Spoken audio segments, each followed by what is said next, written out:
Shame on star sports. இது ஒவ்வொரு cricket tournament அப்பவும் ட்ரெண்ட் ஆகிற ஒரு ஹேஷ்டேக் தான். இப்போ IPL 2024 லீக் போட்டிகள் முடிகிற சமயத்தில் ட்ரெண்ட் ஆகிட்டு இருக்கு. அதற்கு முக்கியமான ரீசன் ரோஹித் சர்மா போட்ட ஒரு ட்வீட் தான். ஸோ ரோஹித் சர்மா கிளியராக மென்ஷன் பண்ணி போட்டிருக்காரு.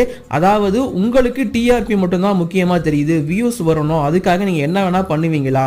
எனக்கு ஒரு ப்ரைவேசி வேணும், நான் பேசுகிறத ரெக்கார்ட் பண்ணாதீங்கன்னு நான் சொல்லியும் அதை ரெக்கார்ட் பண்ணி லைவாக டெலிகாஸ்ட் பண்ணியிருக்கீங்களே, இது என்ன நியாயங்கிற மாதிரி நம்ம ரோஹித் சர்மா ஒரு ட்வீட்டை போட்டிருக்காரு. ஸ்டார் ஸ்போர்ட்ஸை மென்ஷன் பண்ணியே. அண்ட் முன்னாடி இருந்தே கௌதம் கம்பீர் மாதிரியான ஆட்கள்லாம் ஸ்டார் ஸ்போர்ட்ஸை செஞ்சுட்டு தான் இருக்காங்க.